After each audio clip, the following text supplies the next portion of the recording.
With technology permeating more of our daily lives, the demand for convenient and trustworthy digital transactions will continue to rise as the populace becomes more and more accustomed to the notion of money being digital. This is why Bitcoin is future fluent.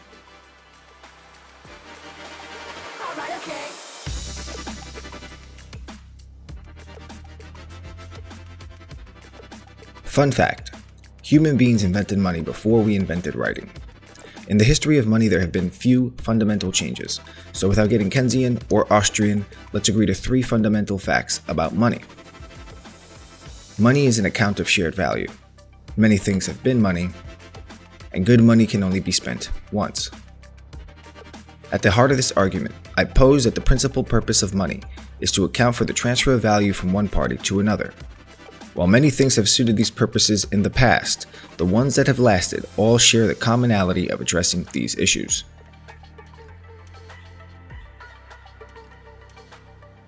Fungibility. Its individual units must be capable of mutual substitution, simply meaning that any one unit is equal to any other one unit. Durability. The ability to withstand repeat use. Portability. The asset is easily transportable. Stability. The expectation of function in the future. However, with digital currencies, we also must account for what is known as the double spend problem or the 51% attack. The double spend problem simply means that the money within the system can only ever be used to address one debt at a time. The value of any money system is lost if any one party has the power to use that same money as many times as desired. Imagine if every time you spent $20, you magically deposited $20 into your account, and you could soon see how no one would have faith in that system of money. What makes money functional is the trust we collectively have in the system to know that our transactions are valued correctly and fairly. Money is only functional today if we have a faith that the system will be functional tomorrow. While not everyone fully shares economic opportunities and the economy does face some risks, overall, the economy is, as I like to say, in a good place. Our job is to keep it there as long as possible. Traditionally, that faith has been facilitated by a third party known as the bank. They have historically provided the necessary layer of trust that has allowed the complex marketplace to exist, and in the process have manufactured a business and a profit.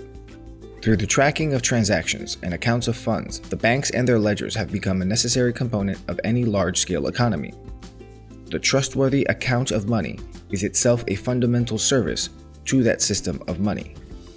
While all these factors may be true, they are supplemental to the ultimate definition that money is fundamentally a language.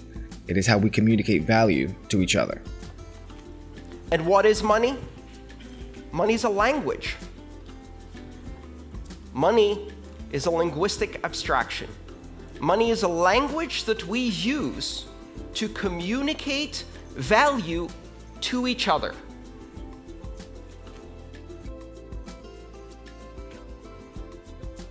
In early 2009, Satoshi Nakamoto explained how the underlying technology of Bitcoin solved the double spend paradox for a digital asset. Until that day, there had been no system that would be able to ensure a specific set of ones and zeros had any semblance of scarcity or ownership in the real world. Now, scarcity is a function of availability and demand. A couple other minor factors, but mostly availability and demand. Okay? And we can see that actually it's relative, right? If you're underwater, if your head's underwater, air is very scarce. And there may be a tremendous amount of demand. You may be willing to pay a lot of money. Bitcoin is software that acts like both the banker and the money. The protocol, or the network, is the software that runs on countless machines to ensure that the unit, the coin, belongs to the correct party at any given moment. It does so by distributing the ledger worldwide and ensuring that any and all transactions that occur on the network are agreed to by all parties, or the transaction will fail. Through clever, time-based mathematics, Bitcoin has solved the most difficult theoretical limiter of scarcity in a digital space. Prior to the blockchain, any transaction of value that was not face-to-face has historically required a third party. Due to this fact, the velocity of money has been bottlenecked and censored for as long as there have been banks, and this is where I believe Bitcoin's longevity will stem from. The situation seems to me that we don't really yet know the direction it's going to end up in. Right. Well, what we do know is that more and more people are using it, and Bitcoin's something of a minor economic miracle. I mean, the fact that we estimate at least 3 million people, but more likely 5 to 10 million unique individuals are actively using Bitcoin. That's really remarkable. Not something I think most economists could have predicted. In 1967, years before the first email was ever sent, a company in Massachusetts was hired by the Advanced Research Projects Agency to test the feasibility of using computer-aided networks in defense operations.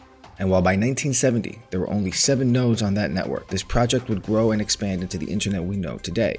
Just what is this main artery of the information superhighway?